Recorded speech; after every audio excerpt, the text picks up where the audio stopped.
Hello students, जैसा कि आपको पता है टीजीटी साइंस का एग्जाम आने वाला है।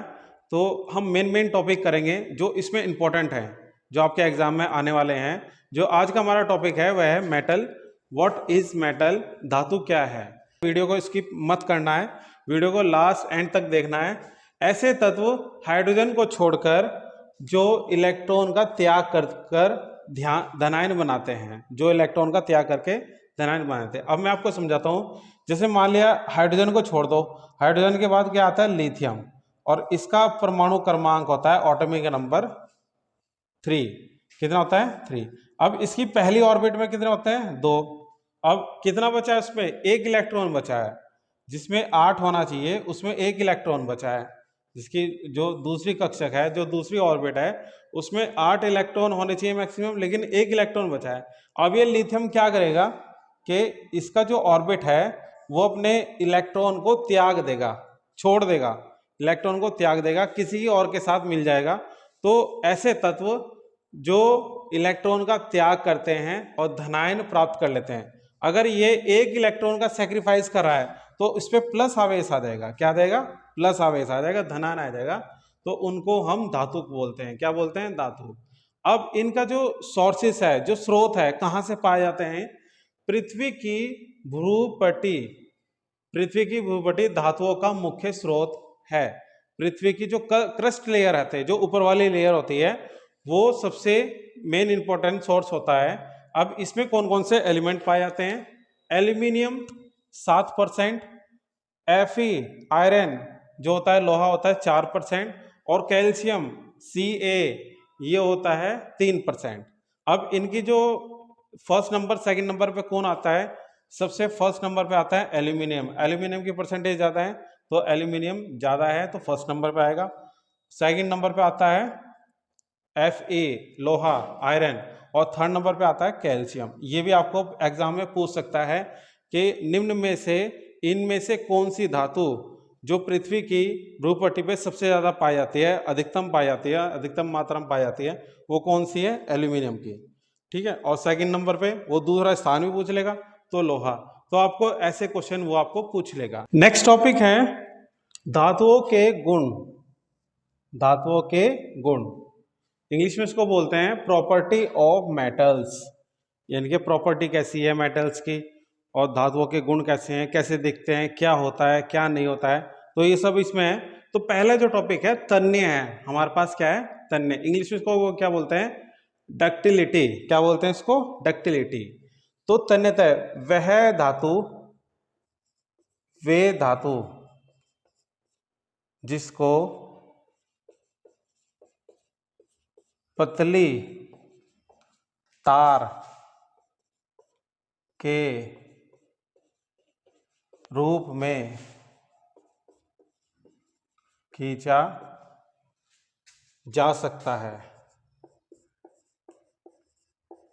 या जिससे पतली तार बनाई जाती है, वे धातुएं जिससे पतली तार बनाई जाती है हाइड्रोजन को छोड़कर, हाइड्रोजन को छोड़कर, तो वे तन्य धातु कहलाती हैं, या डक्टिलिटी मेटल्स कहलाते हैं। जैसे कि हमारा सोना है, सोना सोना अगर हम लेते हैं तो इसमें बोला जाता है कि 1 ग्राम सोना, 1 ग्राम सोने से 2 किलोमीटर लंबी वायर बना सकते हैं, 2 किलोमीटर लंबी तार बना सकते हैं 1 ग्राम सोने से।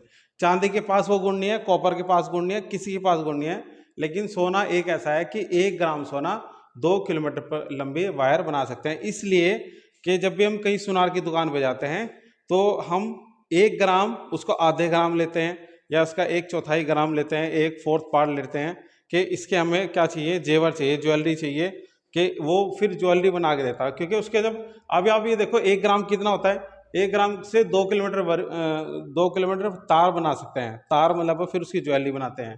तो ये इसकी डक्टिलिटी है, तन्यता है। अब सेकंड जो प्रॉपर्टी हमारी अगाध वर्धनीय है, मेलेबिलिटी है, इसमें क्या होता है, बिना तोड़े, धातुओं को बिना तोड़े पतली चादर के रूप में परिवर्तित किया जाता है, किया जाता है। तो ये मेलेबिलिटी कहलाती है। वे धातुएं जिनको बिना तोड़े और बिना मोड़े उनको पतली चादर के रूप में परिवर्तित किया जाता है, तो वो आघात वर्धनीय या मेलेबिलिटी कहलाती है।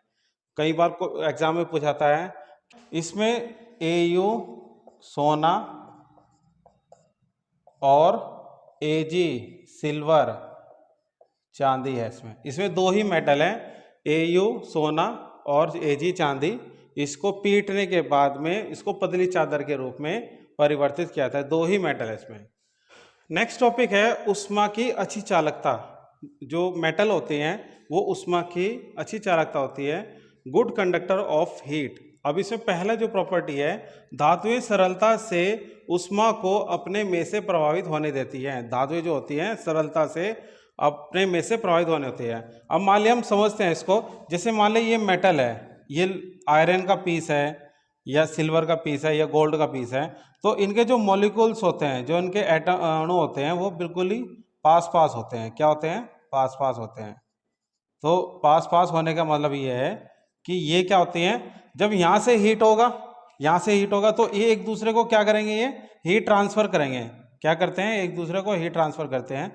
इसलिए धातुएं क्या होती हैं, जो ऊष्मा की अच्छी चालकता होती है। ठीक है। उसके बाद अगर हम लकड़ी लेते हैं, लकड़ी का एक स्ट्रक्चर लेते हैं ऐसा, तो लकड़ी के थोड़े दूर दूर होते हैं।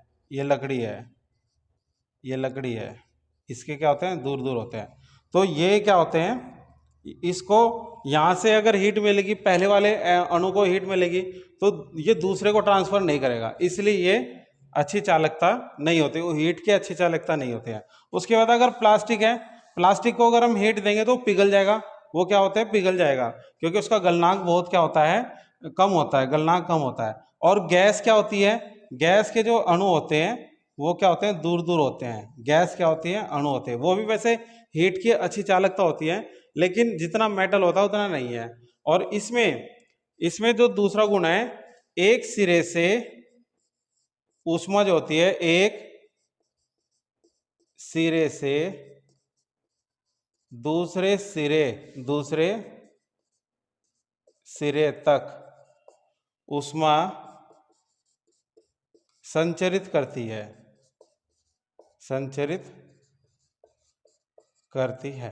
संचरित करने का मतलब है, यहां से अगर आपको हीट देंगे, इस पहले वाले सिरे से हीट देंगे, तो लास्ट वाले सिरा क्या हो जाएगा? हीट हो जाएगा। वो अपने आप क्या हो जाएगा? हीट हो जाएगा, कंप्लीटली हीट हो जाएगा। तो इसका तीसरा गुण है। और इसमें चांदी क्या होता है? चांदी जो होती है सबसे अच्छी चालकता होती है। ऊष्मा की सबसे अच्छी चालकता क्या होती है? चांदी होती है। दो ही इसमें प्रॉपर्टी है, एक तो ऊष्मा की अच्छी चालकता होती है और एक विद्युत की अच्छी चालकता होती है। ठीक है। उसके बाद है चांदी। चांदी विद्युत की सबसे उत्तम चालक होती है। चांदी फर्स्ट नंबर पे है। चांदी क्या है? फर्स्ट नंबर पे है। फर्स्ट, सेकंड, थर्ड, फोर्थ और फिफ्थ। फर्स्ट नंबर पे चांदी, थर्ड नंबर पे सोना, और सेकंड नंबर पे सोना, थर्ड नंबर पे है एल्यूमिनियम, और फोर्थ नंबर पे टंगस्टन, और फिफ्थ नंबर पे क्या है आपका? कॉपर है। कॉपर जो होता है, जो हमारे घरों की जो वायरिंग होती है, मोस्टली कॉपर और एल्यूमिनियम की होती है। क्या होती है? एल्यूमिनियम की। आपने देखा होगा केबल हो गए, जो हमारी पोल होता है, पोल से जो वायर आती है, ये करके वायर आती है। ठीक है। इस वायर में जब हम कनेक्ट करते हैं, इसको कनेक्ट करते हैं बॉक्स के थ्रू, तो इसमें हम एल्यूमिनियम की वायर क्यों लगाते हैं? क्योंकि वो विद्युत की सबसे अच्छी चालकता होती है और दूसरे नंबर पे आती है। चांदी को हम यूज नहीं कर सकते हैं, क्योंकि चांदी कम मात्रा में पाई जाती है और महंगी होती है, थोड़ा कॉस्टली होती है, इसलिए हम एल्यूमिनियम को लेते हैं। क्या होते हैं? एल्यूमिनियम की वायर होती है उसमें। तो इसलिए एल्यूमिनियम क्या है आपकी? एल्यूमिनियम थर्ड नंबर पे है। एल्यूमिनियम थर्ड नंबर पे है। और ये दोनों महंगी धातु होती हैं। चांदी और सोना क्या होती है? महंगी धातु है, इसलिए हम एल्यूमिनियम ज्यादा पाई जाती है, तो इसलिए हम एल्यूमिनियम का ही यूज करते हैं। तो ये बात समझ के चलना। ये तीन इंपॉर्टेंट है, एग्जाम में बार बार पूछेगा कि विद्युत की सबसे अच्छी चालकता धातु कौन है, चालक धातु कौन है। तो पहले नंबर पे क्या आएगा? सिल्वर, दूसरे नंबर पे आएगा सोना, और तीसरे नंबर पे आएगा आपका एल्यूमिनियम। ये याद रखना। फिर चौथे नंबर पे टंगस्टन, और फोर्थ नंबर पे आएगा आपका कॉपर।